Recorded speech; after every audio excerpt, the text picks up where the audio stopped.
Այս գեղեցիկ, նուրբ, շքեղ տորթով ուզում եմ ձեզ ողջունել: Բարի օր սիրելիներս: Այսօր ներկայացնելու եմ այս տորթը: Թրենդային տորթ է: Վերջին ժամանակներս այն գնալով ավելի տարածվում է: Շատ հարգի է հարսանիքների ժամանակ: Ուրեմն սկզբից պատրաստեմ բիսկվիթը: Թխելու ենք դասական բիսկվիթ: Ձուն լցրեցի հարիչի մեջ, ավելացնում եմ նաև շաքարավազը: Ինչպես տեսաք, երկուսը միասին լցրեցի: Դեղնուցը սպիտակուցից չառանձնացրեցի և հիմա պետք է բարձր աստիճանով հարեմ մինչև նույնիսկ բեզեից պինդ դառնա: Տեսեք, հարիչի թաթիկից նույնիսկ չի էլ պոկվում, կախվել է ու մնացել է հարված մասսան: Հիմա ավելացնում եմ նաև ալյուրը: Ալյուրը կես չափաբաժինը լցնում եմ առաջին թեթև հարիչով հարում եմ, երկրորդը նորից ավելացնում եմ, երկրորդ մասը: Երկու անգամով եմ ալյուրը ավելացնում: Մի թեթև խառնում եմ և վերջ: Խմորը պատրաստ է: Արդեն լցնում եմ տապակի մեջ: Տապակին բուսայուղ չեմ քսել, միայն յուղաթուղթն եմ փռել: Յուղաթղթի վրա ոչինչ չկա: Ավելացրել եմ խմորը, հարթեցրել եմ և այստեղ 10 րոպե է արդեն թխվում է: Մի քիչ բարձրացել է, թողնում ենք կարմրի: Թխեցի, վերջացրեցի: Սիրելիներս, ժամ չեմ պահել, որովհետև կախված բիսկվիթի խմորից, եթե ես շեշտեմ 20 րոպե, միգուցե ձեր մոտ ավելի շատ ու քիչ ժամանակում թխվի: Կախված ջեռոցից, կախված հոսանքից, ինչու չէ նաև ձեր պատրաստած խմորից: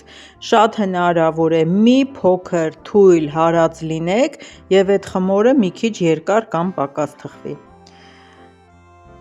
Ինչպես տեսաք, սերուցքը դատարկ լցրեցի հարիչի մեջ, հարեց, ահա բավականին լավ պինդ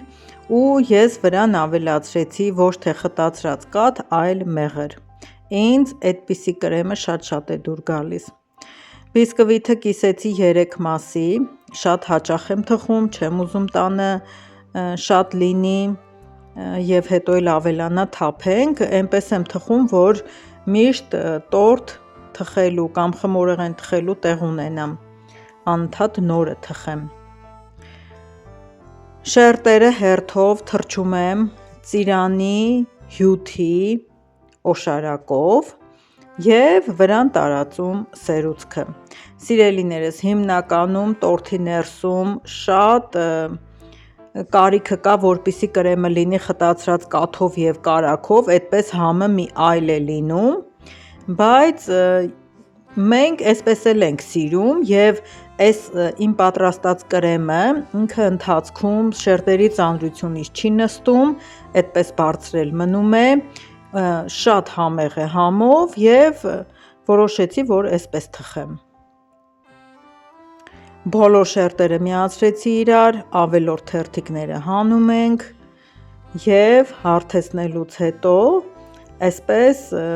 ինչ նախշ կլինի այդպես էլ ձևավորում ենք: Շատ ձևերի հետևից չեմ ընկել, պարզապես ցանկացա տորթը գեղեցիկ տեսք ունենա, որ ավելի հաճույքով ուտենք: Այսպես ձևավորեցի: Հիմա այս տորթերի այս մեջտեղի հատվածում, եթե մոմեր չեն լինում, այսպիսի գծա նախշեր են անում: Կլինի բարակ կլորակով, կլինի այս ուզորի հաստ տեսակը, մի խոսքով ոնց որ սփռոց լինի վրան գցած, հաշվենք սա սեղան, վրան էլ գցած սփռոցը, այսպես գեղեցիկ նախշերով լցնում են ամբողջ տորթի երեսը: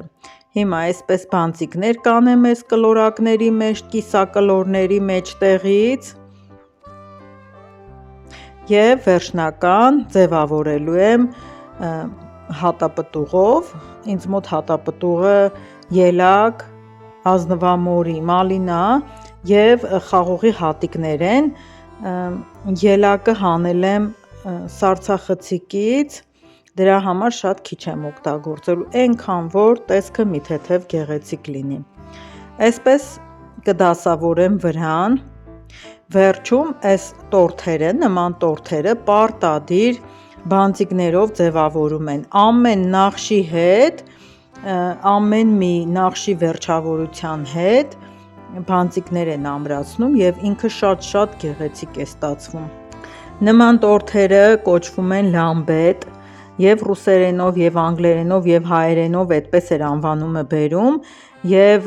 մենք մի քիչ փորփրեցինք և բանից պարզվեց, որ Կորոլևսկի տորթերին են անվանում այդպես, իրենց այս վինտաժնի շքեղ նախշերի առկայության շնորհիվ։ Մի խոսքով սիրելիներս, կարծում եմ շատ լավ ստացվեց, դուք էլ գրեք հավանեցիք թե ոչ, կարծում եմ տեսանյութս ձեզ դուր եկավ և օգտակար կլինի ինչ-որ չափով, եթե դուք հարցեր կունենաք, գրեք կպատասխանեմ։ Շնորհակալ եմ, որ դիտեցիք։